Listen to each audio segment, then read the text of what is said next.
Welcome back. This is our grand finale for the characters in Atlas Shrugged. We're looking at the psychology of the main characters and some important secondary ones in Ayn Rand's wonderful novel, Atlas Shrugged. And that novel certainly changed all of our lives here. So I want to start by turning it over to Andy. Andy has both a disclaimer, a thank you to Razi, and everybody involved. I love the video work that was done to introduce the series. That is outstanding. So you can do the disclaimer and you have an announcement too. Yeah, thank you. Thank you, Ellen.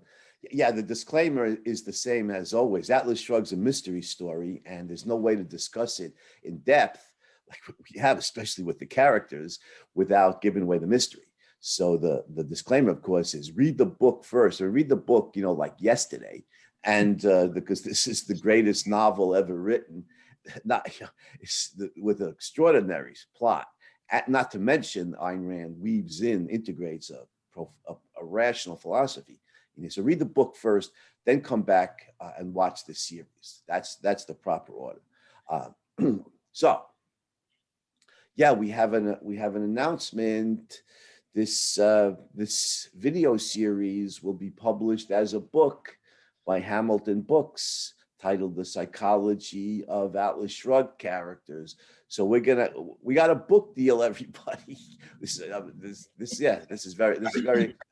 very We exciting. just found out moments ago from Andy, who just found out. Yeah, moments ago. this is hot off the press. This is an email from from people at Rowman Littlefield, and Hamilton Books is a division of Rowman Littlefield. And I've published books with them before. Do you want to show the books that you published with them, Andy? Well, I published 3. I have two of them right here. One is the Capitalist Manifesto, which was published in 2005. Yeah. And then there's Objectivism in One Lesson, an introduction to the philosophy of Ayn Rand, which was published, I think, in 2008. Yeah. And Capitalism Unbound was also published as University Press of America, 2010. I think I have a copy somewhere, but just not handy. But yeah, I have a history with them. I know they're a respectable academic publisher, and they'll do a good job. You can see it. It's professional. It's very professionally done. So this will be a serious book. It'll be. I'm thinking it'll be a big book. Given we have a lot of hours, of discussion, and a lot of editing for us to do to get it into literary form. But that's okay. It's a worthwhile project because we have so much good content here. It's going to be a really good book. And I'll add that I was just told a few minutes ago, and so I didn't have time to go and gather up my books, but I have several of Hamilton books that I own, and 2 in particular that sort of makes me happy to be in the company of them is one is Chris Woodside's book on Rose Wilder Lane, which, unlike some other books on Rose Wilder Lane, gives full recognition and respect to her ideas. And the book is called, it's kind of a cute title, Libertarians on the Prairie, because Rose Wilder Lane was the daughter of Laura Ingalls Wilder, and also something of a collaborator with her in the Little House books. But that's the book I have, and that I've actually, I think I have it in both print and Kindle, and so that's a good thing. I also noticed they have Hamilton has the annotated Big Sleep, which is an edition of Raymond Chandler's The Big Sleep, but with notes. And so I think both of these are nice bridges between books that academics and students and professors would enjoy, and that people who just love reading good books and knowing about interesting people would enjoy. So thank you, Andy. And that was very good news, Andy. Thank you. Oh, and, yeah, you're welcome.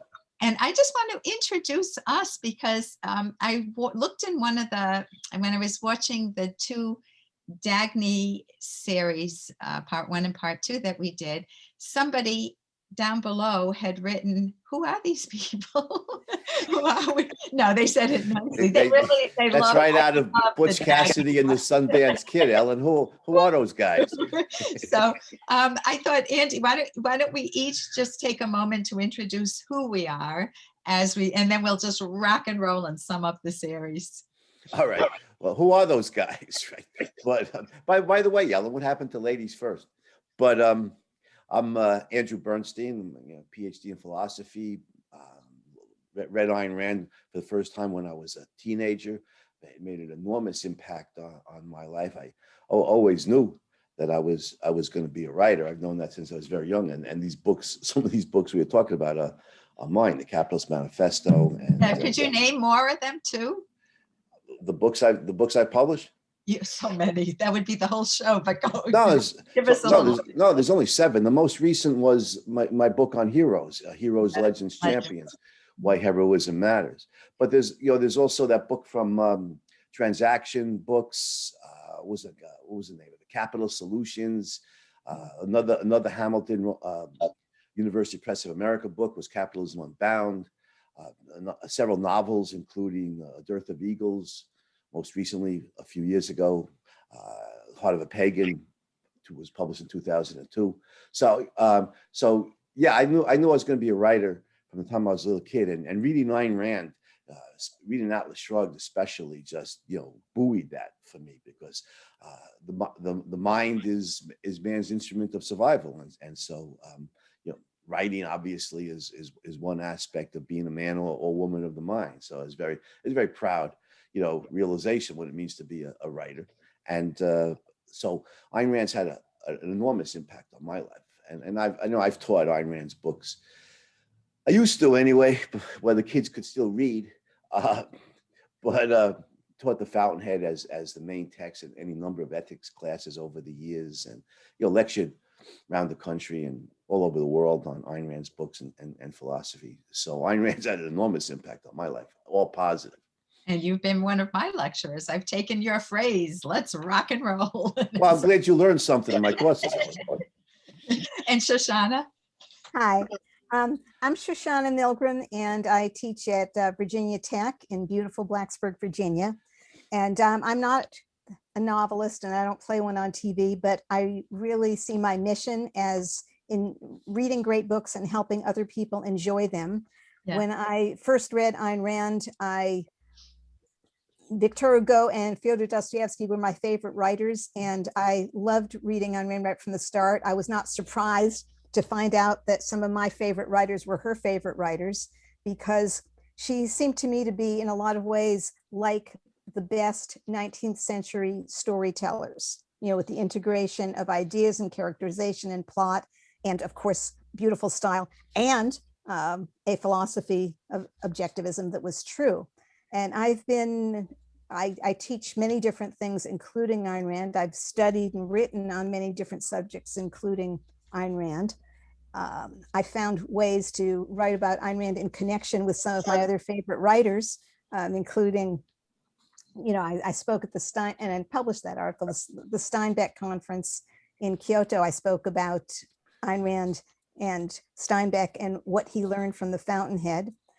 And this series has been a real pleasure for me, not only because we're talking about characters, but because I get to deal with these two characters with Dr. Ellen Keller and Dr. Andy Bernstein. We're people, and we get to talk to each other as people. And also because I get a sense of the characters in her novels as people, and of course of Ayn Rand herself as the creator of these people. I'm very interested in Ayn Rand as her life from the standpoint of herself as a writer. And P.S., what are you writing? What book are you working on?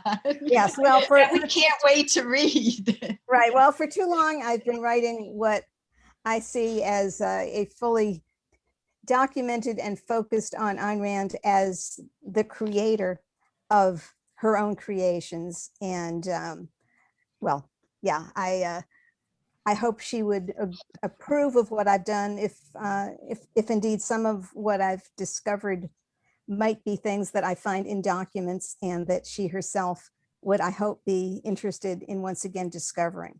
I have tried to be, completely, you can't write a bulletproof book, as they say, but I've tried to be very documented and reality focused in the picture of Ayn Rand that emerges. And, it's a cliche to say so, that her life is an adventure and a meaningful adventure, or as she says, her life is, and I mean it in relation to her novels. And this is, of course, true. One of the things that I've enjoyed doing as part of our series is bringing forward aspects of her life that I know about that are related to what we're looking at here, including the way that when she was still a teenager in Soviet Russia, she wrote, and unfortunately she couldn't bring it with her, but she had it in her mind.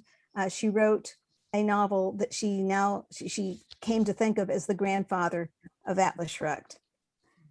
So it was a book that she lived with for a long time, and now we've lived with it for a long time. It's been said, I did not originate this, that it's a book that can change your life, and not just because it requires so much of your life to get through it. You know, it's a long book, it's a full meal, and it's been a pleasure talking about it here with these guys, these people.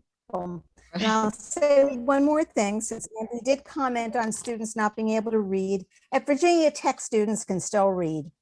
And I thank my students who have read Atlas Shrugged with me, including I had the great pleasure of teaching it in the spring semester to students who appreciate it. So along with getting ready for our panels here together, I was also doing my homework for my day job at Virginia Tech, teaching Atlas Shrugged in a course on moral revolutions. Wonderful, because you both are getting ideas out there in the world. Well, Shoshana, that's outstanding. Do you have a tentative title? I mean, this is an intellectual biography of Ayn Rand, right? Yeah. I do, but I'm not going to say it right now. Oh, okay. You might be able to guess it, but I'm not going to say it. And a time frame when it might be published? Well, I should say years ago, but I hope not too much longer. Yeah, no shoulds, just when you're ready. Yeah. But, okay, and I'm Ellen Kenner, and I have had a radio show for decades with my husband. He's the producer, The Rational Basis of Happiness. And years ago, Andy was my resident philosopher on it. I got fired from that job, but didn't get fired. Harris is just, I just became very active in politics, and I shifted gears a bit. But I wrote a book. I'm a clinical psychologist, and I wrote a book with Dr. Ed Locke on the selfish path to romance, how to love with passion and reason. And of course, we mean selfish, not as the my way or the highway selfish, but in the way Ayn Rand means it as a virtue. The virtue of selfishness is her book, which means that you never self-betray in a romantic partnership or in any relationship. So that book is available. I don't have a copy of it in front of me. And also the effect that Ayn Rand had, I discovered Ayn Rand on Donahue, and the effect that she had on my life is all encompassing. I can't imagine where I'd be today, but I certainly wouldn't have a career, well, not the career I love. So I went after the career I love. I have a great relationship with both of my children and now grandchildren. I have a wonderful husband. We've been married 40 odd years, and the odd doesn't mean they were odd years. And we love ballroom dancing. We went yesterday. We had a lesson in Foxtrot. We're learning a real snazzy, sexy routine. So I just love my life, and I don't think I would have the liberty to have loved it this much without Ayn Rand. And of course, Andy, you and Shoshana have both contributed to it because I've taken your courses at Objectivist conferences. We've all taught at Objectivist conferences over the years, and we traveled on the road. But anyway, let's turn. Oh, Andy, it sounds like you have something to say. No? Okay. Then let's turn now to just our final overview of the project. And I want to take out one main aspect, which is that what blew me away as a psychologist, but I'm sure it blew everyone away, is observing the change process, how psychological change happens over time. If you think of John Galt grasps the principle, the sanction of the victim, and what's happening to the world, how altruism is just destroying, self-sacrifice is just destroying the whole culture. and it infiltrates everywhere. It infiltrates your personal life. It infiltrates politics. I mean, from the bottom to the top, it's all encompassing. And egoism, properly understood as rational selfishness, liberates everyone. And Dagny has beautiful self-esteem, but she has what's called benevolent projections. She thinks that the evil people in the world, let's just take her brother, James Taggart, are just people she can carry along on her shoulder. They don't matter, like Atlas carrying them on their shoulder. They don't matter. And she doesn't realize that they are not on the life premise. They are on the death premise. James doesn't want to live. He is so envy driven that he wants to destroy Dagny. He wants to destroy Cheryl, his wife, as a stand-in for Dagny, because Cheryl's such a lovely person. So the change process takes Dagny time. It takes her years and years, over a decade of Francisco checking in with her, seeing what errors she's making in her thinking, seeing how she's progressing, giving her the questions so that she can change. And Francisco does the same with Hank, of course. You know, it's a terrible night for an animal to be caught out there in the storm. He says to Francisco at Francisco's anniversary party, which is filled with sleazy people that his horrible wife Lillian had at the party. Reardon's anniversary party. Reardon's, oh yes, I don't know what I said, but I'm talking fast. So thank you, Shoshana. Reardon's anniversary, well, it wasn't his for sure. It was Lillian's phony party, but he's giving Reardon the words that he needs for the time he needs them, but Reardon's integrating. Reardon's and Dagny's minds are active, and they change over time. They get better they correct their wrong premises. It's not that they're wonderful people. They correct their wrong premises and eventually end up going on strike and joining people in the valley. And the same is true for the negatives. The people like James Taggart, you see him descend into hell. You see Lillian Reardon descend into hell when she has to look at herself in a mirror. And you see that bad premises, self-chosen bad premises, really corrupt you. Their policy of evasion, their anti-life policies, their anti-thought mentality really destroy them. And they just are out to destroy everybody else in the process. So I just think it's a wonderful takeaway that change is wonderfully possible. And it takes a whole lot less time if you read Atlas Shrugged, because it gives you all the data in front of you instead of having to wait 10 years. So basically, that's one of my many huge takeaways, but that's the one I want to emphasize right now. And Shoshana, what would you like to emphasize? Okay, well, actually, first I'd like to comment on what you just said, which is very interesting, because on the one hand, it's true that we see people undergoing change, and that can be a good thing because, hey, we get to learn, and I'm in the field of education. I guess you're in the field of a kind of education. Education means that people can be led out and that they can learn and that they can make their lives better. The other side of it, though, is that in these characters and in real people as well, change doesn't mean that what was true about them before is no longer true. Oh, no. Because there's a kind of coherence and a continuity to people's values.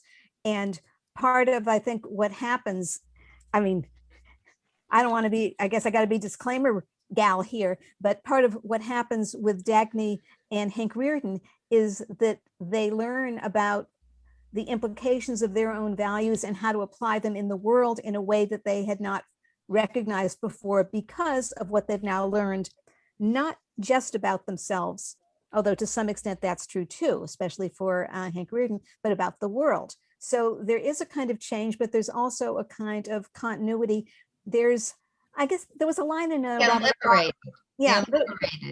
there's a line in a Robert Frost poem, something like, "You will not find me changed from him you knew, only more sure of all I knew was true."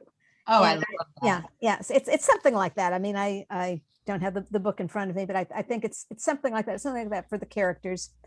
And that's very powerful because I think it has to do with how people are characters. Who are you? what makes you you. And maybe that's even why people are asking about us. Who are these guys? In the notes on one of our recordings, who are these guys? Well, of course, the novel starts out with that question, right? Who is John Galt? Right. And that is, of course, a phrase, but it's also very important, and it's a statement of values. And by the time, sorry, disclaimer here, by the time Dagny learns who John Galt is, and that the person she thought of as the destroyer is not the destroyer, that the world as she expected to see it at 16 was not here, but it actually is here. Yeah. And that everything that looked like bad news was the result of something that was good. Well, there's a kind of discovery there, and it pertains to who John Galt is. Yeah. And to who Dagny Taggart is. And so the novel, on the one hand, is very long, but it's also very well developed and integrated, because as you read it, and what a treat it is to read it and to reread it and to come back to it. What you see when you read it is that, well, in a way, the mystery is not a mystery because the clues were there all along. Yeah. And there is, again, you'll see it when you get there. There's a place where John Galt tells Dagny Taggart that what you wanted was there all along, just you had to see it. Well, She that's had to true see about it. characters. What was there all along, but you have to see it. She And had that- to see it firsthand for herself. Yes, and of course he's talking about the science fiction device, with the rays and the protection of the valley. But she has to see it for herself, as we all have to see things for ourselves. And it's such a brilliant thing that this novel dramatizes that process for people. What it means to open your eyes, to take a look, to think about what you're seeing. You see, and which of course goes for the good characters and the bad characters, Right. who also find themselves revealed not only to us, but to themselves Mhm. in all their, the good characters in their goodness and in their evil. That this is a book that you could say it's a mystery, but it's actually about the revelation of the truth. Yeah. Yeah. Auntie? Yeah, Ellen, you were talking about the change in Atlas Shrugged, and of course, change sometimes is for the bad. Change is not always for the good, and Lillian Raridan. can include destruction of the innocent, as with Cheryl Brooks, who makes the terrible error of marrying James Taggart, thinking Cheryl's a very, very positive character. She's a character that I think everybody likes. She's a very endearing character. She's an innocent kid. She's young. She's a legitimate. She's a sincere hero worshiper. And I can really relate to that, because I've been a hero worshiper since the time I was a little kid, and I can really relate to Cheryl. But I think part of the point that Ayn Rand showing us in Cheryl's character is we pay for our errors. We pay for our mistakes, and those mistakes can be honest.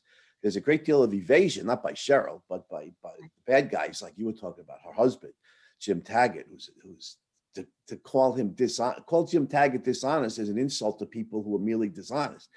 I mean, he's a nihilist who hates good people and wants to destroy them. That's his mission in life, and he does that to his wife. But we pay for our errors, even if our errors are honest. And there's a cautionary tale here in the story of Cheryl. And I think a couple of points about that. One, Ayn Rand is famous in Atlas Shrugged and Without for her phrase, check your premises. It does keep comparing my beliefs to observe reality, to see if to see if they're true or they're false.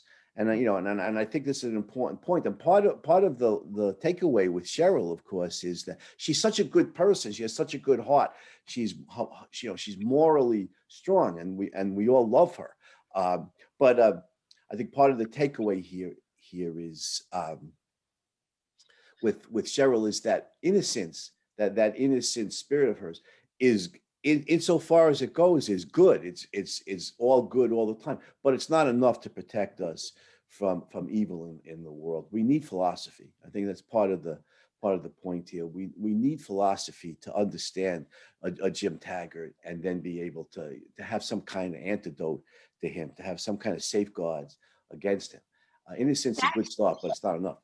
And Dagny gives, I have the quote here. This is my favorite quote. So Cheryl asks Dagny at the end, when she goes in to see Dagny and apologize to her for mistaking her for James Taggart. And she realizes that the hero she's always worshipped was Dagny. And she at one point she says, Dagny, how did you manage to do it? How did you do it? How did you manage to remain unmangled? And Dagny tells Cheryl, but Ayn Rand's telling us, by holding to just one rule, which to place nothing above the verdict of my own mind. Cheryl says, you've taken some terrible beatings, maybe worse than I did, worse than any of us. What held you through it? And Dagny says, the knowledge that my life is the highest of values, too high to give up without a fight. She saw a look of astonishment, of incredulous recognition on Cheryl's face, as if the girl were struggling to recapture some sensation across a span of years. Dagny, her voice was a whisper. That's what I felt when I was a child. That's what I seem to remember most about myself. That kind of feeling. And I never lost it. It's there. It's always been there. But as I grew up, I thought it was something that I must hide. I never had a name for it. But just now when you said it, it struck me that that's what it was. Dagny, to feel that way about your own life. Is that good? Cheryl, listen to me carefully. That feeling, with everything which it requires and implies, is the highest, noblest, and only good on earth. And Cheryl says, the reason I ask is because I wouldn't have dared to think that. Somehow people always made me feel as if they thought it was a sin, as if it was the thing in me which they resented and wanted to destroy. It's true, some people want to destroy it. And when you learn to understand their motive, you'll know the darkest, ugliest, and only evil in the world, but you'll be safely out of its reach. Don't we wish she were safely out of its reach? Well, as you know, she is, because that's what she does. I'm not putting up with that anymore, because Taggart told her, you can't get out of this marriage, and she got out of the marriage. I think that, no, seriously, I think Don't that's want her to marry Eddie Willers, or as you said, Andy, Gwen Ives could right. marry Eddie Willers. Well, I think that she doesn't know that there's a way she can get out other than the way that she chooses, and so that's an error. But it's an error of just, she doesn't know, and she is not going to compromise. She's not going to knuckle under. What's very important is that she doesn't let the evil get in, because what he was trying to do was to make her think less of herself, and she's not going to, I mean, that's his campaign, and she doesn't put up with that. She's not going to grows into an amazingly beautiful, lovely, virtuous woman, a wonderful woman. Yeah, she's going to find out the truth. Eddie Willers explains things to her. She goes to Dagny to make amends. And when she looks around, you know, she's a young person, and it looks to her as if James Taggart's got all the power. Yeah. And he and the bad guys took all the values. Yeah. And she looks around her, there's no John Galt line anymore. That's gone. And if they can destroy that, then yeah. The fleas just get bigger. And James says, oh yes. She says that she grew up around crappy people, her parents and her family, and the fleas just got bigger. So right. Andy, you've disappointed. Yeah. No, I want to jump in. Yeah, there's a few things I wanted to say. Yeah, about Cheryl, she's a good example of check your premises.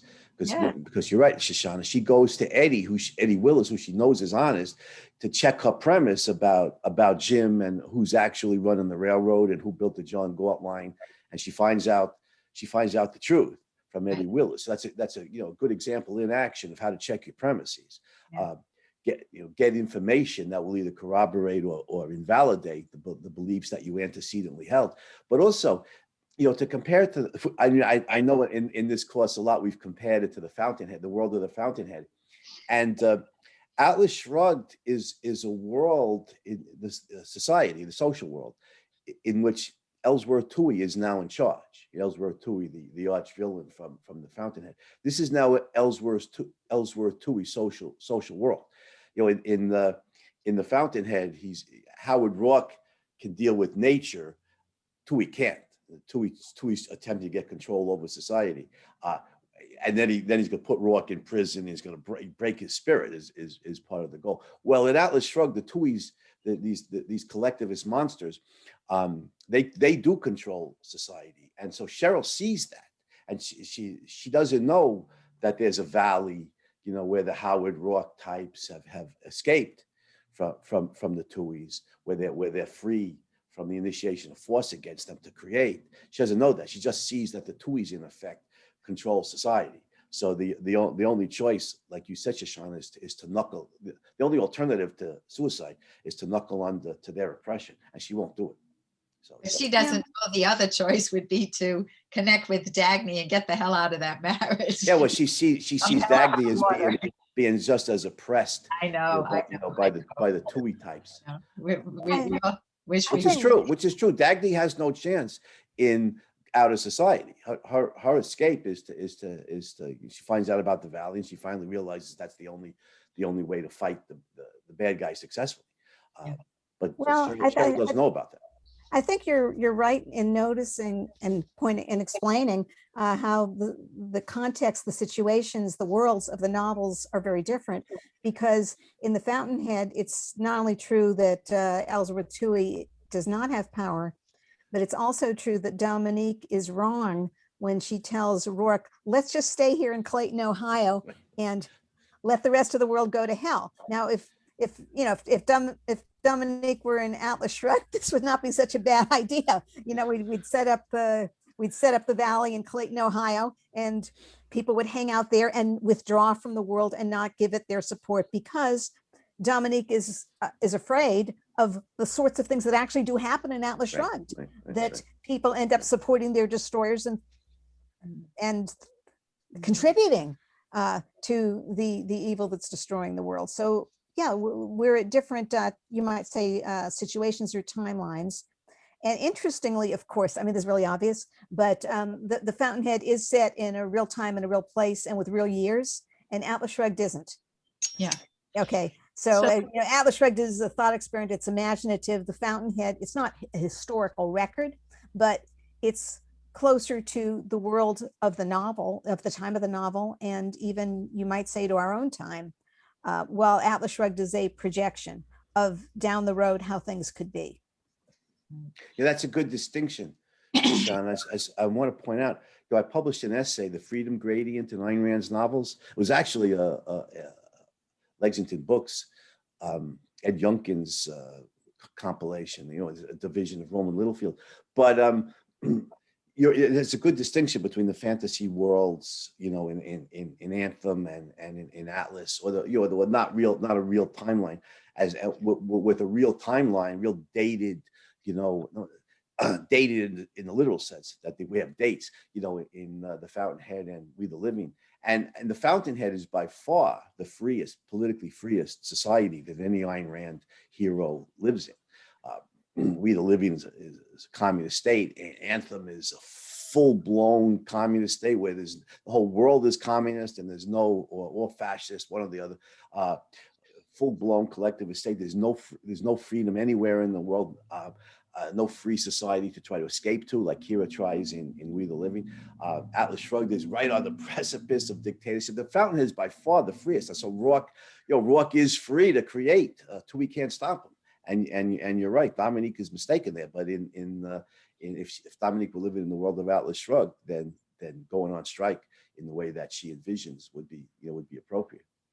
Yeah. Well, I mean, one wouldn't want to ever have to choose this book versus that book, but it is also true that each one has its own wonders and strengths. And with the Fountainhead, I mean, we've said this before. I think that it's not only has real dates, but Howard Rourke is dominating the century, because if he's 22, it's 1922. If he's 32, it's 1932. And so you can always kind of keep track of where you are in the dates of the novel by seeing how old he is, and the other way around. Right. Yeah, it's his time, Right. even though it doesn't look that way, the way things are going in the first half of the book, with the Stoddard Temple and so on, things are not going well. But in fact, by the end, it's clear it's a world that's appropriate for a person like him. So I would love to return back to Atlas and talk about some of Oh, the really? You want to discuss Atlas Shrugged, Ellen? What a silly girl. Yes, yes. And I want to mention something. We've mentioned these before, but just to really cameo the joy when you are liberated psychologically, when you change those, check your premises and change them, as Andy brought up the importance of introspecting, checking your own premises and looking at facts. Then you get these wonderful scenes in her book of people who have been liberated. And one of them is Midas Mulligan, who, when he decides to give up his bag, he grasps the sanction of the victim. He's ready to go on strike. And he's on a Chicago street corner. He buys the first it's early spring, the first spring bluebells, flowers from a flower woman. And she said that she's never seen anybody, it was the happiest person she ever saw. And he says something like, isn't it wonderful being alive? He just loves his life. And you get this sense of that, these are Ayn Rand's words, the unobstructed future in front of you. Also with Ken Daniger, when Ken Daniger comes out of the office and Dagny has been nervously waiting for him. He's been with John Galt for 3 hours and he comes out. Then he says to Dagny, he's someone who never had a personal friend. He was always business, business, business. And he says to her, let's take an excursion boat ride around Manhattan. And Dagny says, what did he say to you? And he says, if you know that much, I'm not going to change. And I don't want you to waste your time with that. Okay, now those are gorgeous scenes, but we shouldn't forget that there's the other side of it, what they write into the wall. Right. Yeah. Right. But before we get there, I have 2 more, and then I'll give it to you, Shoshana. Quentin Daniels in the Valley. Quentin was the one that was back building, what was he? He had a vegetable garden at the Institute, and he was working on the motor, but very, very much in his mind. And he sees Dagny in the Valley. I want to make millions like Midas. And he just sees this vibrancy come alive within a personality that, and the last one was Ellis on the evening of the first run of the John Galt line. He tells Dagny, he's so excited. He lifts her up off the train he's just so excited about this. And they go back to his house and he says, they say something to him about, wow, this isn't what we expected. He goes, I've never had a chance to be myself. Later in the Valley, he says to Dagny, when are you going to learn to be yourself? So it's just, Ayn Rand ties everything in so beautifully, but just the liberation in my life, in your life, Shoshana, and in your life, Andy, from having better premises, from having correct premises. It's phenomenal. You can pursue your own goals without that ugly unearned guilt of altruism. I think that's true, but it's also true that, people have many different motivations, and they don't just flip a switch. And so what you've described, these are very dramatic scenes, and these are parts of being themselves. But the other side of it, for some of the people who come to the Valley, is that they write into the wall, it will get easier, you can get through it, and so on. And absolutely, that there is a kind of pain for them. And I mean, it passes, so it's not as, again, you people in real life can't feel guilty if they don't immediately change when they learn something. Very good point. Yeah. Look at, and in the novel too, because remember Ellis Wyatt, when he was so happy about the line, and that was even before he met Galton. So he's just so happy this worked out, he's happy with Dagny and so on. And then what's he do that very night? He throws the glass. I know. And it will last. Yeah. Yeah. So Andy, your thoughts on this? Well, yeah, it's not just the pain of it. I mean, Shoshana, you're right.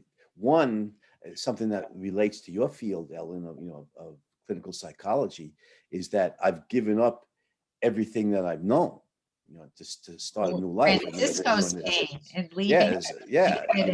Leaving Dagny. I'm giving up the world that I know to a new world where there's no street signs, there's no guidelines. It's a whole, it's a whole new world for me.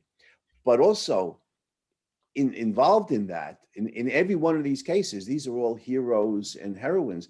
What they're giving up is of enormous value in a rational sense. They've all been involved in life-giving work. Right, right. Running the coal mines that fuel so much in industry, running the banks.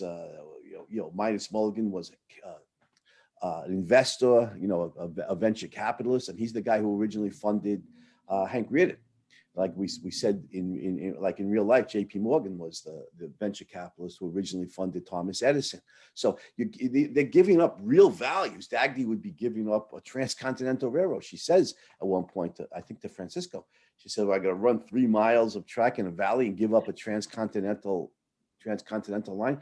So they're not just giving up everything they've known. What they've known includes immense value. So it's got to be enormously painful to do it, to make that transition, and real determination, real steely, they're steely-eyed missile men, to use that great NASA. They have to NASA hold, phrase. they have to hold the full context and the long range context. Right. And those are not easy skills to learn, because you see what's in front of you, and like, I'm not giving up a railroad. I'm not giving up. Yeah, you're right. You have to see the full context. You're right. And the full context is the looters are in the process of destroying it, and this is the only way to stop them. So there are a few other topics I would love for us to get in. One is romance. So I don't know who would. I think the romance in the books is wonderful. Just that itself is liberating. And so I don't know if either one of you want to just talk a little bit about what we get about great romantic partnership from Atlas Shrugged. Well, I would say there's a number of great things about romantic love in all of Ayn Rand's novels, and one thing that strikes me when you ask that question, Ellen, is the love at first sight motif that runs through every one of her novels. Reardon sees Dagny, running the railroad when she's on top of the, that freight car, and he sees her. She's not just a beautiful woman. He sees her, who she is, what she does, and he's in love with her immediately. And similarly with Dominique, who really tells us what an exquisite soul Dominique has, is that she meets Rourke at the lowest ebb of his life, and yet she recognizes right away that he's got the face of a god, and that he's very special. She's in love with him right away. Kira with Leo. Equality with the golden one. Love at first sight is very real in Ayn Rand's novels. It's right. As Shoshana would say, don't try this at home. Yeah. You really need to know your partner, because people can put on a good front like James Taggart could. So, but yes, you're right. You're well, that's why rational Kira people too. Yeah, Kira with Leo. That's why rational people have a courtship. Yeah. And they're not in bed the first time that they meet each other. Although some people, I don't recommend it. I agree with the Sean. Don't try this at home. But a courtship, that may last, for at least a few weeks, I would think, before couples make love. I think in many cases, probably most cases, certainly for rational people, they get to know each other, see each other in different situations and different contexts. But it's interesting, and a lot of times that love at first sight, in reality, may not work out, like you said, Ellen. People may be, maybe put on a facade. But what's fascinating is that it's real, and it's legitimate, and it works in some instances. That's what's the most fascinating thing, is that you can be right. People can be right about it, and not just in Ayn Rand's novels. But I think Ayn Rand's correct that this is a real phenomenon, a legitimate phenomenon, and it says something about the perceptiveness of the person. That Reardon, for all the fact that he's been duped by the loochers and the mooders, as I like to call them, that he's been duped by very irrational philosophy. In dealing with reality, Reardon is, he's the book, People with Productive Giants, he towers over all of them.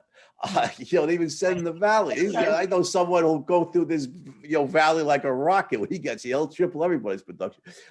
How perceptive he is here. He's right about Dagny. He gets it immediately, same way Dominique does with Rourke. And I think it's real. It's legitimate. It happens in real life this way. And sometimes. I want to jump Rarely, in and just say, check your premises, because I think that check your premises about sex. That's what Hank has to do. And Shoshana, you can rock and roll. Sure. Okay. Well, to begin with, if we go all the way back to We the Living, there's a little scene in which Kira, before, not in connection with meeting Leo, but she sees a man whose looks she likes, and then he behaves inappropriately. And it's just sort of like a little moment there. But I think that what's happening is that she's looked at someone and she's seen what he would be if there were, say, a painting of him that looked like that, what the selection would mean. And then in fact, that person doesn't live up to it. And it's a little moment, but I think it's nonetheless interesting because in the case of Leo, when she sees him, first of all, she does have a more extreme reaction, but also he looks like the Viking to her. He looks like, the hero of her childhood favorite story. And then the illusion or the reality comes through because he's actually acting like that person, even though he is so bitter. And so at that point, experiencing loss and ready to give up on life. So what's interesting is that with us, she sees something there that actually is there and that he himself doesn't see. But with the other example, she sees something that possibly is a potential, but it's not real. Now, having said that, if you kind of move over to Atlas Shrugged, you see it's correct that the first time Reardon sees Dagny and then completely finds out who she is, and that completes the picture. That's the way it is. Galt describes how it was when he saw her, and who are you, Dagny Taggart? That was enough. On the other hand, when you look at Dagny, she grew up with Francisco, and it did not occur to her until it did that she was romantically interested in him. Okay. She didn't think, when she went to her first ball and there were all those bozos there, there wasn't a man I couldn't squash 10 of. She didn't think, if only Francisco were here. She wasn't even, because she's young, but she wasn't thinking of him as in that category until he, who was a little older, realized it, saw it, what was going to happen, and made it clear to him. And with Reardon also, she didn't know until she did. And even on the train ride, she knew there was some connection between looking at the engine and her feeling about him. But when they do, consummate their relationship, she realizes that she had known it without knowing it. So Ayn Rand actually gives us several different variations. With Galt, by contrast, she doesn't know anything about him except his face. And yet she knows everything about him from the face. And she doesn't know his name. She doesn't know his history. So, I think Ayn Rand gives us several different variations. And in the case of Galt, she's right. That he is the world as she expected to see it when she was 16, and he's her only choice. And she does get that just from what he looks like, including, their exchange and their conversation without even putting a name on it. So I think Ayn Rand's got, as I said, different variations on that scenario. I want to also bring up the point, and we don't have to spend too much time on it because I'd like to get into friendships and also topics that you both would like to. Well, just let me jump in here for a second, Ellen, because Shoshana, you're absolutely right. Ayn Rand covers the waterfront, but I think on romantic love, but I think it makes sense to everybody that you get to know somebody, and the feelings grow, can grow or decline. They could diminish as you get to know somebody. But the love at first sight is fascinating because and being right about it is startling. Is how could somebody know in that one moment that this is the right person for me? and this goes deeply into your field, Ellen. Oh my God, I met Harrison. The first night I met Harris, I went back and told my parents I want to marry him. And we've been married over 40 years. And how does that, and you were right. How does that work? You know, how do you process so much information correctly in one glance? I could have been wrong. That's fast. Yeah. You could, but that wouldn't be surprising, because you're making this broad judgment based on a momentary glance. The fascinating thing is that sometimes people get that right. That's what's so interesting. Yeah. On our first date, I came home and we were clicking on all cylinders. And we had sex within the first week. Razzie. Whoa. Whoa, how risque. Nice Jewish girl like you. I'm not Jewish. In name only. Huh? So what I wanted to talk about was also Ayn Rand, and we don't have to talk too much on this because I do want to get to, as I mentioned, friendships and between the characters and what Ayn Rand shows us there. But just how, if you have the wrong premises, if you've been brought up Catholic or Christian or other religions where they teach you that sex is a sin and that should only be for procreation, but you shouldn't enjoy it, that Ayn Rand says she has a phrase, I'm paraphrasing, but how wonderful that our bodies can give us so much pleasure, and the fact that you need to be discriminating. And I think the scenes between where Francisco is helping Hank understand that love is not causeless, and that he helps untangle sexual and romantic attraction. It doesn't have to be just sexual for Hank Reardon. And either one of you can jump right in there. I'm sorry, Ellen, what was the question? Oh, just the fact that Hank had to change his premise about sex. He had to see that he was check his premise and change it, that sex with the right person is wonderful. It's nothing to be ashamed of. It's not dirty the way Lillian looked at it, disgusting, or the way that. Right.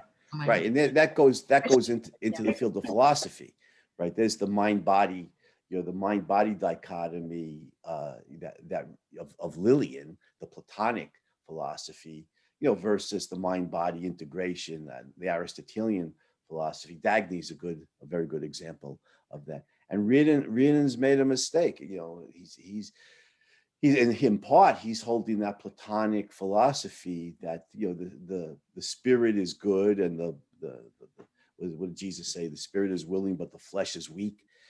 Jesus meant morally weak. It's low, it's base, it's ignoble. Well, as long as Reardon holds that Platonic Christian premise, he's damning his whole life, because he's a steel maker. He's not a theologian studying God. He's a steel industrialist, and he's a metallurgist, and he's created Reardon metal. He's dealing with the material world and doing it brilliantly.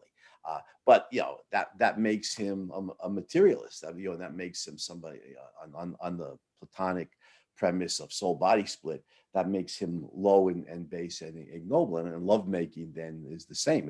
It's bodily, and he learns better, in part from Dagny, in part from, as we discussed, Professor Francisco d'Ancona, and in part from John Galt. And he learns that mind and body, or soul and body, are an integrated unit. And he has this overwhelming sexual desire for Dagny Taggart shows what a good man he is and what a great man he is. He doesn't feel that way for any other woman. Doesn't matter. She could look like Angelina Jolie. Doesn't matter. He doesn't feel that way about her. He feels that way about Dagny Taggart. And so that tells us an enormous amount of virtues that he holds.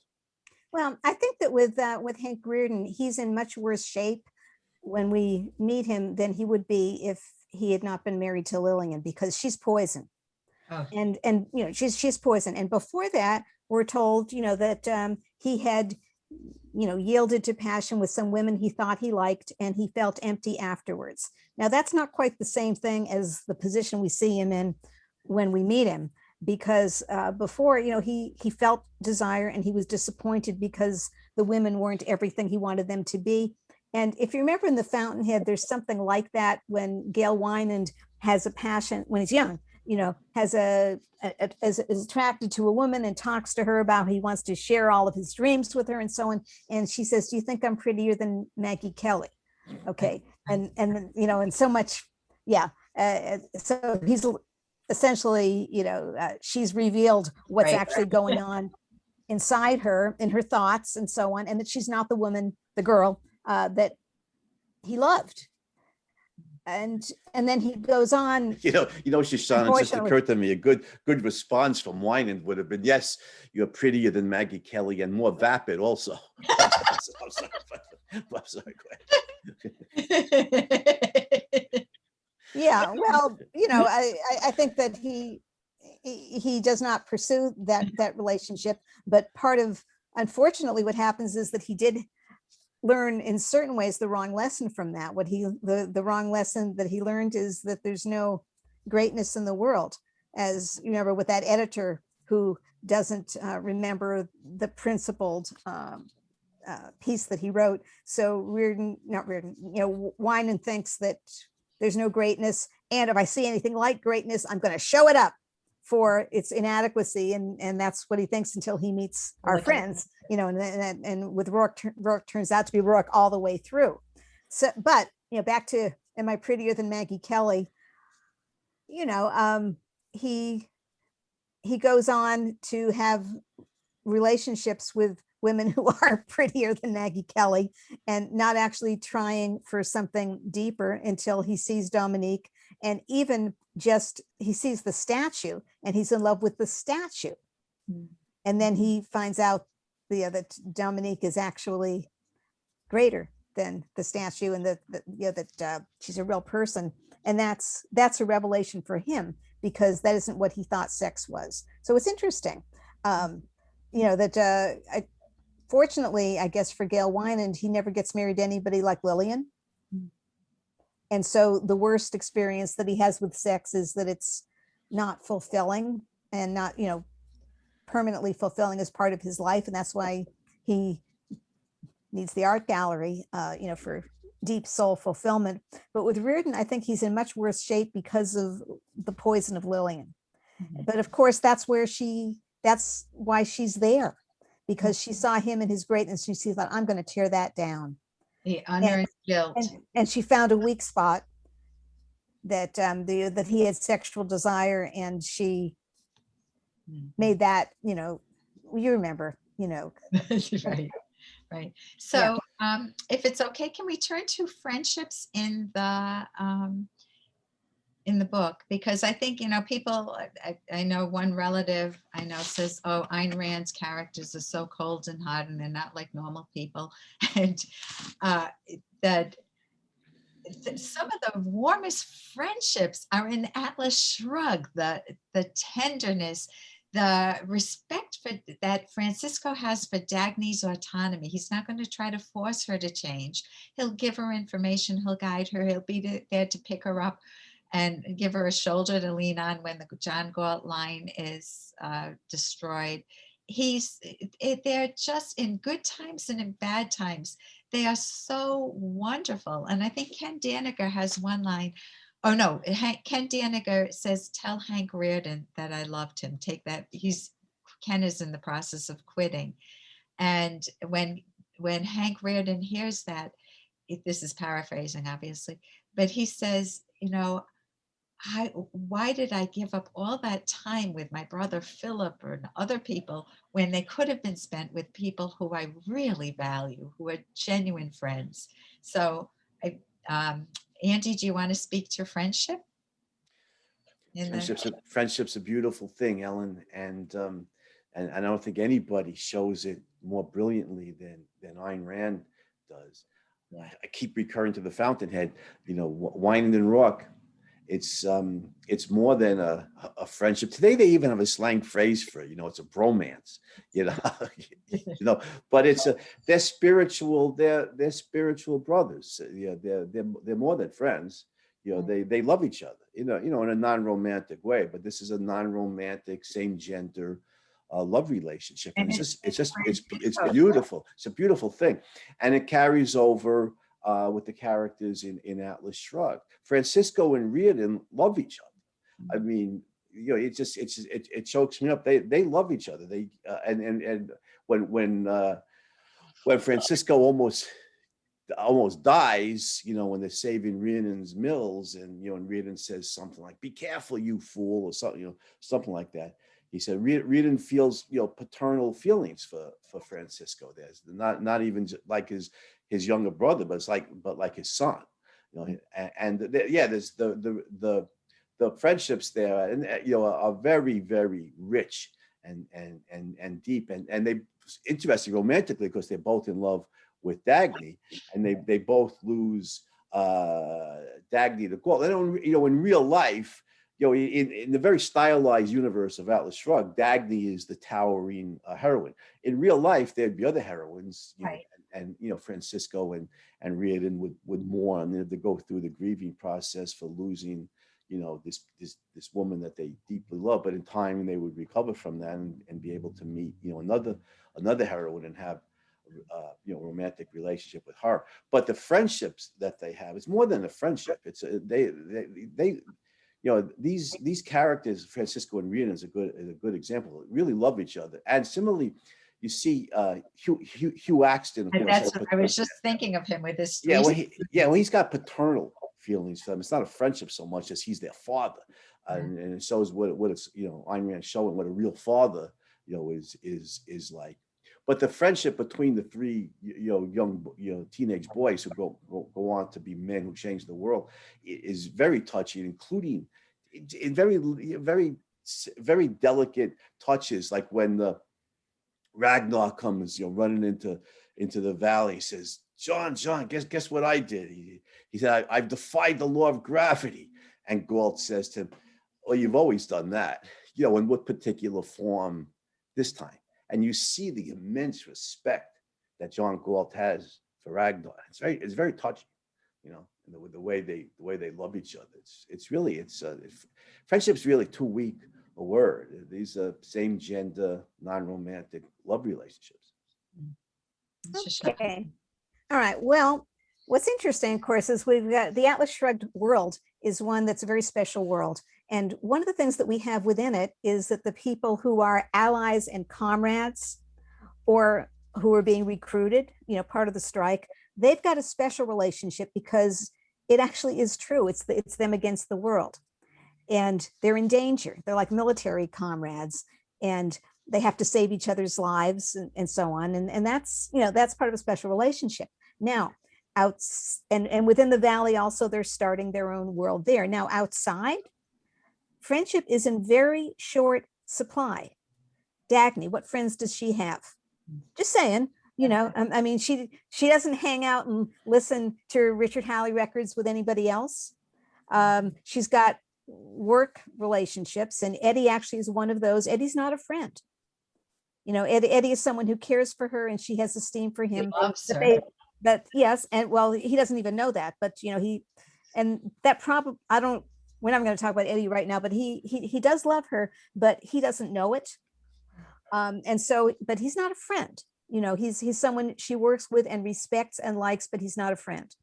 Reardon, does he have friends? No, he doesn't have friends. He's got enemies. He's got hangers on. He's got that bozo Larkin. He's not a friend. He's a traitor. He's a bad guy. He's got his family. They're all vipers. So he doesn't have friends. He's got, I'm just saying, Ken Daniger could be his friend, but they work together and they plot together, but they don't actually have friends, because in the outside world, it's very hard to have friends. Now, the exception, there's one person in the outside world who does have a friend, and it's Eddie Willers has John Galt down there in the cafeteria. I'm just saying, okay? So with all the things that you could say about Eddie Willers, is that he knows how to find a friend. Now, he never exactly gets around to asking him his name. He doesn't actually put it together with when he spills the beans to his friend in the cafeteria about the person we really need right now. And then, oh no, that's the next person to disappear. How did that happen? So he doesn't. He doesn't put that together, but he does have a friend who serves some of the functions of being a friend, and that he listens to his soul and cares about what matters so much to him the railroad. So Eddie Willers has got a friend, but look at the limitations on it. He goes to see him at his workplace. So he's not actually a work person in the way that Dagny and Eddie they work together. Eddie does not work with his friend in the cafeteria. The guy is a friend to him, someone who listens as opposed to someone who works with him. So I think that's kind of interesting that we don't have friendships can't flourish in the world. Now, who's got friends in the world outside? The bad people, the cronies, the deal. They sit around the table and yeah. And not to mention Lillian's got lots of friends. All those people at the anniversary party, the idiots, they're friends. You see? So friendship, the good kind of friendship in Atlas Shrugged, the people who are on the outside are working so hard to carry everybody else and to stay afloat that they don't have, and they're doing it alone, they don't have friends. Okay. Well, it's the people in the valley, they can have friends because they've crossed the border. That's an interesting point, Shoshana. Good insight there. I mean, Ayn Rand is showing us that friendship is, a real friendship. Yeah. Not a conglomeration of hate-filled, envy-riddled nihilists, but real friendship, of course, is based in shared values, and values are that which promote human life, and that requires certain external conditions. That requires certain social conditions. Requires the recognition of individual rights, at least to some degree, and liberty, and political economic liberty for life to flourish, and for values to be achieved and to be shared and to be exchanged. So it's a good point. In this repressive world, it's impossible for life to flourish. But under the conditions in the valley, under individual rights and liberty, well, life prospers. And it reminds me of that Vulcan salutation: "May you live long and prosper." Well, yeah. that requires individual rights and liberty. Then you see the full fruition, of life, mm-hmm. including very, very close personal friendships, real value shared between the strikers. It's yes. Really, yes, I think that's true. Now thinking of friends, you were talking about Wynand and Rourke and the Fountainhead, and I just wanted to mention, I know we're on Atlas Shrugged, but that the sequence in which they hang out at the Stoddard Temple while it's being built, that actually is an example of friendship that is more like the Valley type of friendship, and right. Yeah. And with Mike and with Steve and with sharing a beer and so on, and laughing as they never laugh anywhere else. They're happy. Okay.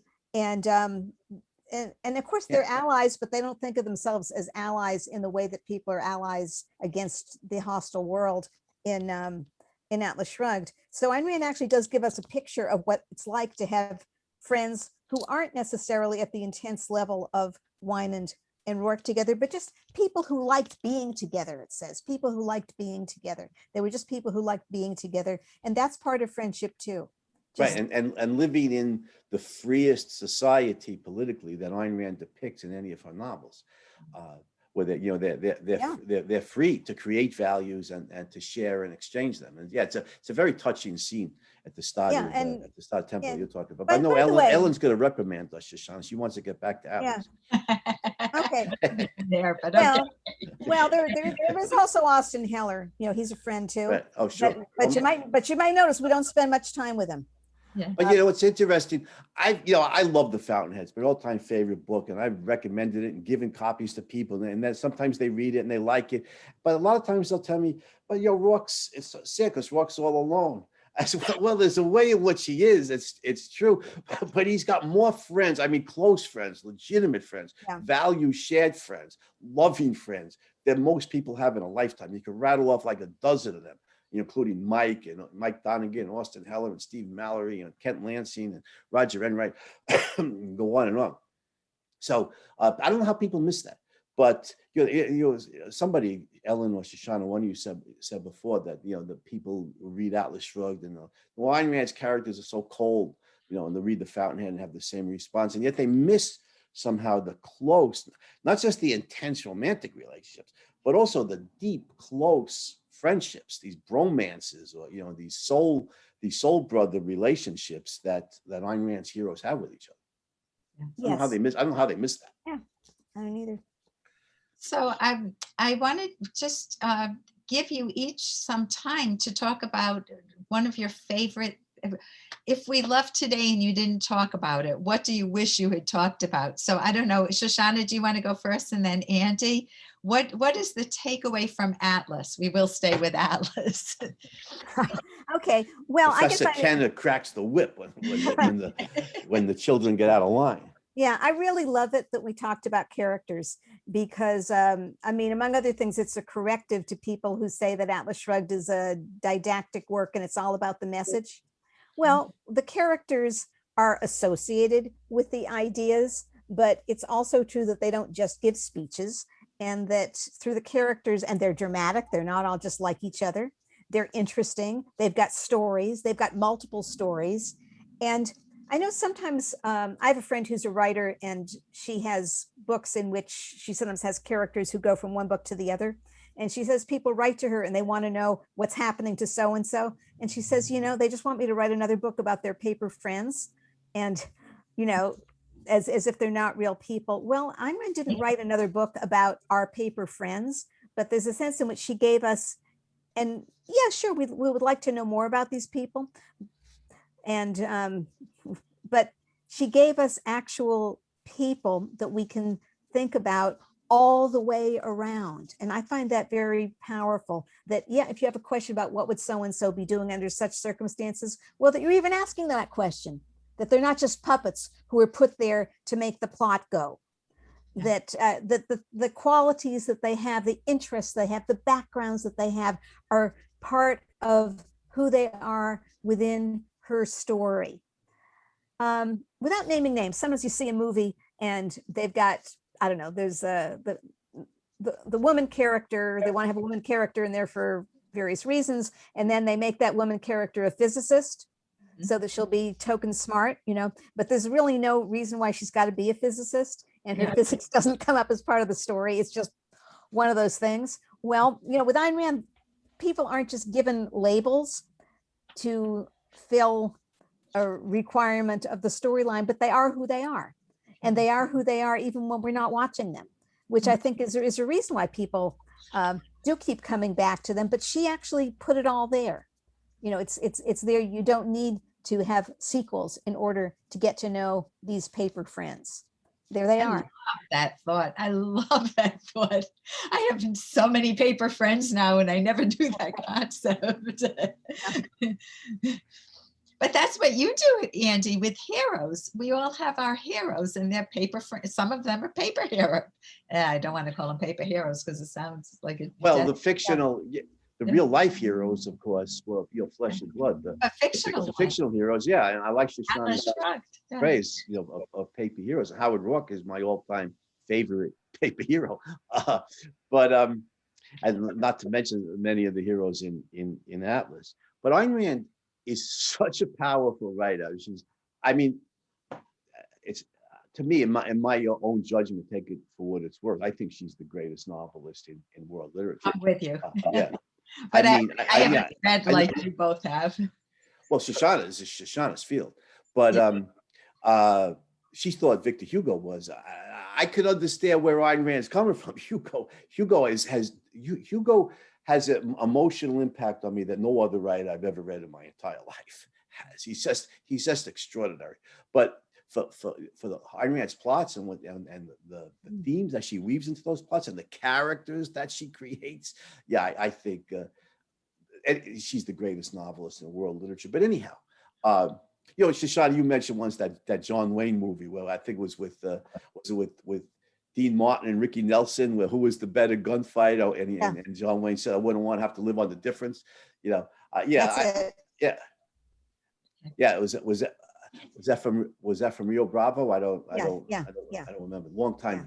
But anyhow, Ayn Rand and Victor Hugo, wouldn't want to have to live on the difference between them as novelists. Ayn Rand, obviously, a much greater philosopher, but she she gives you in her stories these latent stories that could be magnificent novels in and of themselves. I mean, can you imagine Ragnar Donnersgold's story, a whole novel about his exploits, fighting the navies of the world to rob from the thieving, poor to give back to the productive rich, to rob these welfare ships and, chase all the sailors off and then sink the ships. I mean, he's risking his life practically daily, maybe daily, to fight the battle for individual rights and liberty, for justice, as he says. What a novel that would make.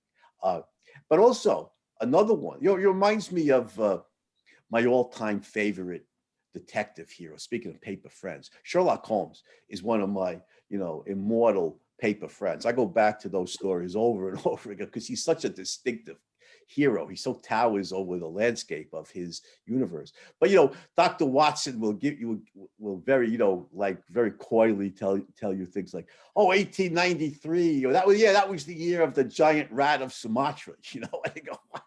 Well, why don't you write that story? I want to find out about how Sherlock Holmes investigated the giant rat of Sumatra, but he doesn't.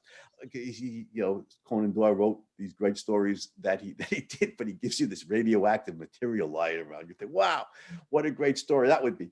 But similarly, the adventure of the strikers coming back to the world. What a story that would be. You're rebuilding, a formerly great civilization that's been, who knows what state it's in by the time it collapses. The looters have there's probably civil war going on, a great deal of violence, people trying to survive any way they can. It's just going to be mass chaos, a great deal of, of armed gangs fighting and everything. So there's one, you have to rebuild the industries and rebuild civilization. Two, you have to defend yourself against marauding gangs like in these apocalyptic novels. That also would be an immensely satisfying story to write. But Ayn Rand chose not to write it. She gave us the greatest novel in world literature, and and just there's as almost as as an aside, you have these potentially great novels that she lays the groundwork for. But chose not to write those stories herself. And there's more in Atlas Shrugged. So it's a gold mine. It's a gold mine of imaginative literature. With wonderful friends, and warns you who to stay away from, the enemies too.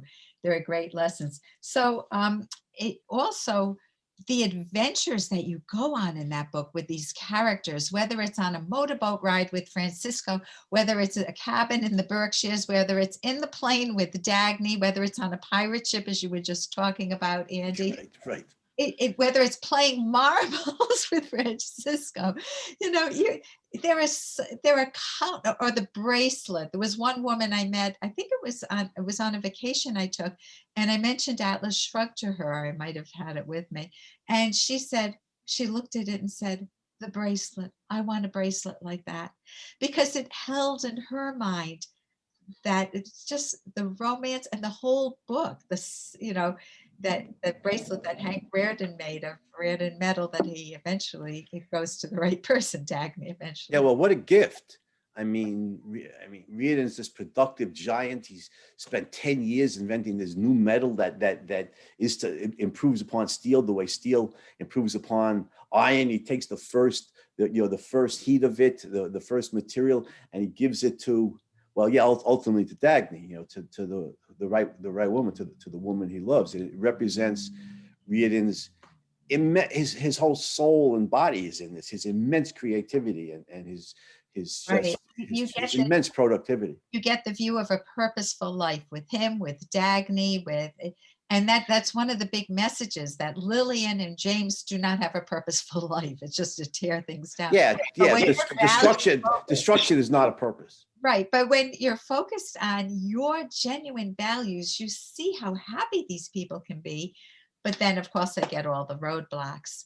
So, Shoshana, turn it over. I didn't have a question, just turning it over. No. I think that part of what you're pointing out is that the book is very, very dramatic. It's very visual. And which is a good thing for a book to be, because it is actually just paper. You know, the illustrations are here, you know, and including the fact that people can have, you know, different illustrations in their mind of what the characters look like and sound like. But I think that Ayn Rand is very clear about who they are at core, and that's really important.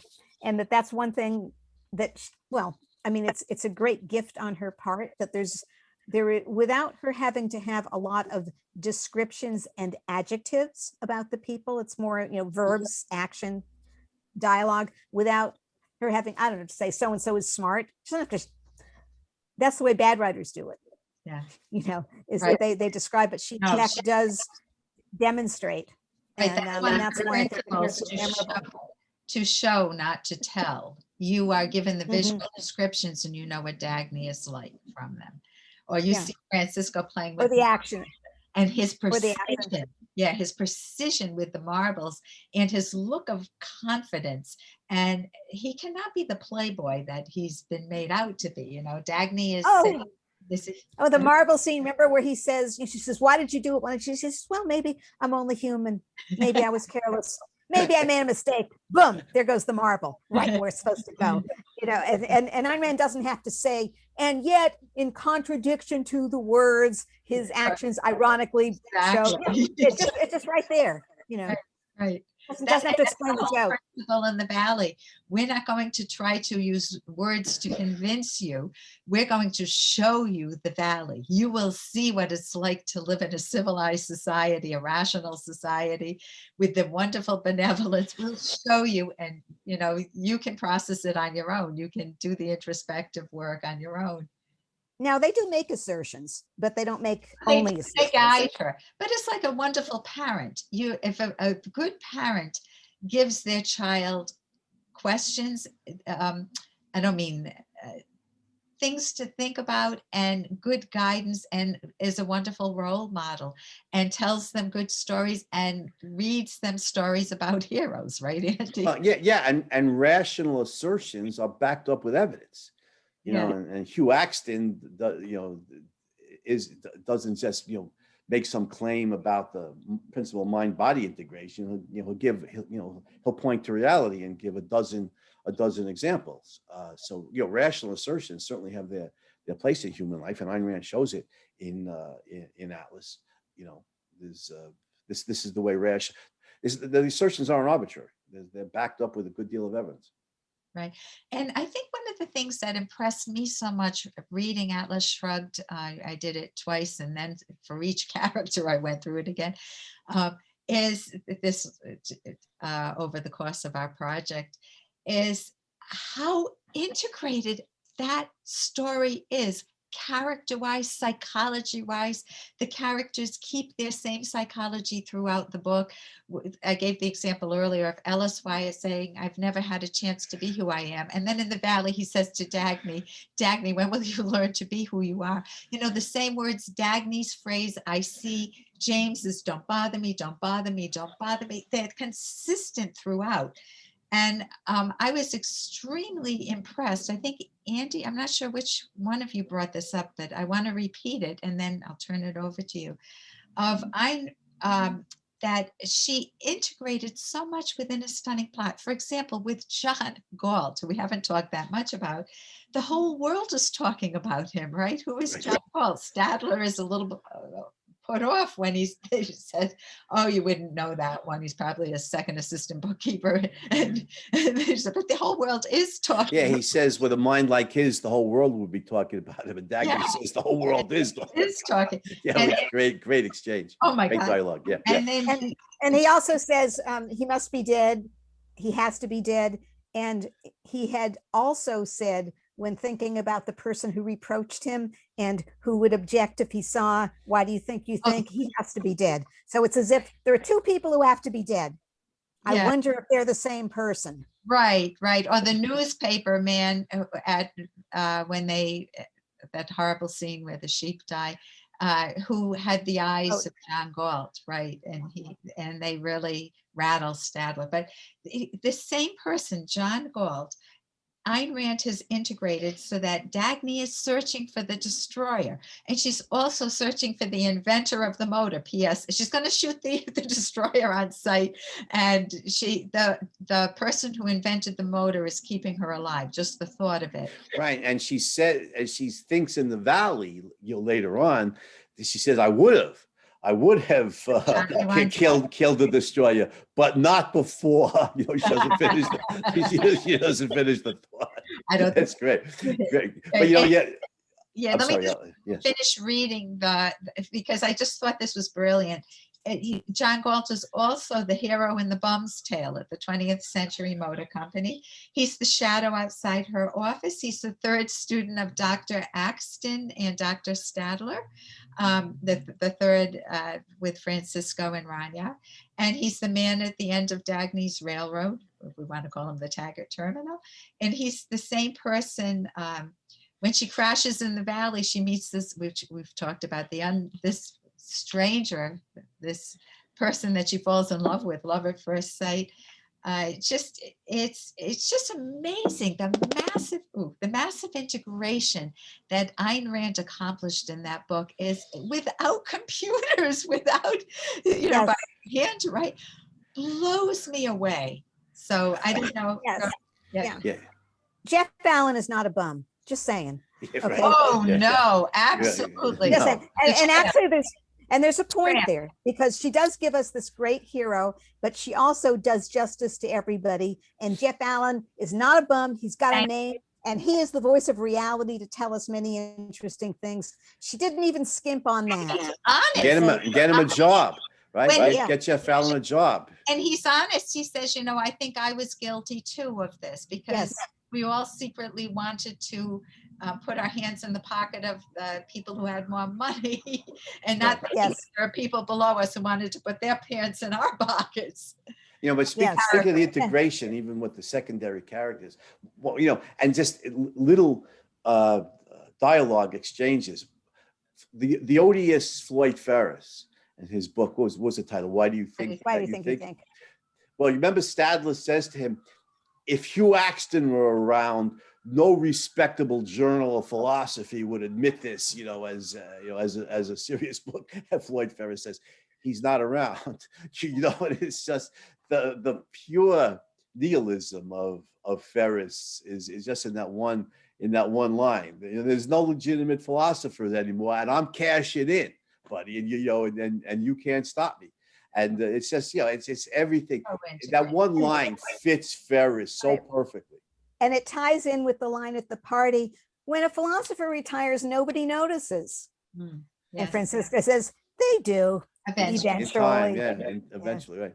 Yeah. We could go on discussing this book all day. But I'll say one more thing, and I can make this my last word, because since we started talking about Stadler, Stadler is an evil person, and yet he's got qualities that showed he could have been something else. He betrayed Galt. He betrays himself. He betrays reality. He betrays Dagny. But when he looks at the motor, even Stadler says, how great to see a great achievement that's not mine. Okay. And that's, there's something clean in him, which of course makes it all the worse that he does what he does. But I think that does apply to, we're not Stadler, but we can look at Atlas Shrugged and say the same thing. We can appreciate this book that we didn't write, but we can see all the greatness in it. So that's my last word. And go ahead. Let me give my last word. Adding on to that, Shoshana, when Francisco asks Reardon about who are the people you envision using your medal, and one of them was your people, honest people like Eddie Willers, who can never equal your achievement, but sincerely give you gratitude every day. And Reardon says, yes, well, I can't equal Ayn Rand's achievement. If I lived to be as old as Methuselah, I wouldn't be able to equal Atlas Shrugged. But I could give her sincere gratitude every day for writing these books and creating this philosophy and making so much possible in my life and in the life of the outer world, that people would listen to what Ayn Rand is, or look at what Ayn Rand is showing us. So, I just want to say thank you, Ayn Rand, for this enormous contribution to my life. Yeah, absolutely. And I will wrap it up here with just talking about Dagny. Dagny, with using Ayn Rand's words, her description of Dagny, because this is it's the sense of life that you just take from Atlas Shrugged, that you want it for yourself. Because Dagny laughed in enjoyment of the moment, any moment, as if the undercurrent of enjoyment were a constant within her, and little was needed to tap it. She laughed easily, her mouth relaxed and open. And then at one point, she was called selfish when she was younger, and she said, how could they imagine that she could feel guilt from an undefined accusation?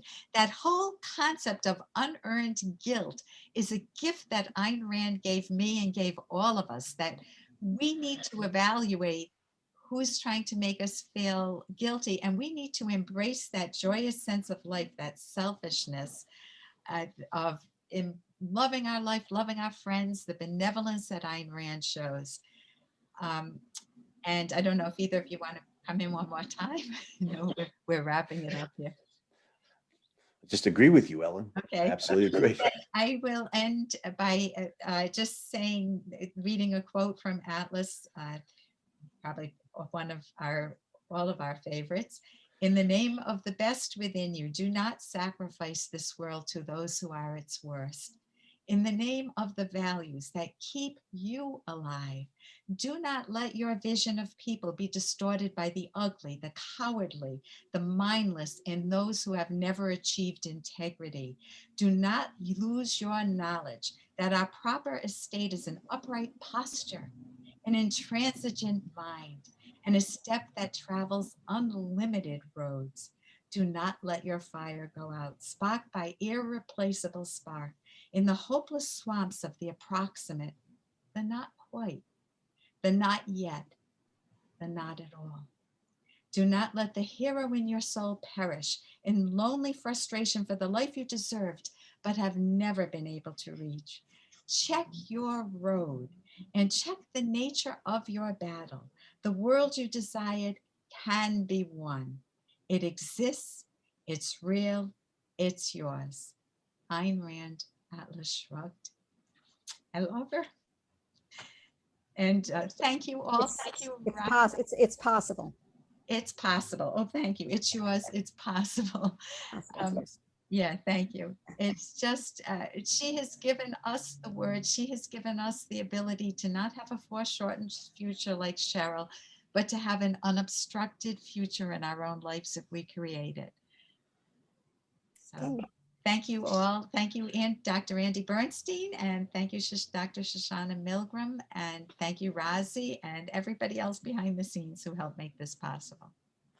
Absolutely. Thank you, Ellen, Shoshana, Razi, and everybody at ARC UK. This has been great. This has been a great series. Thanks, everybody. And we look forward to reading our book.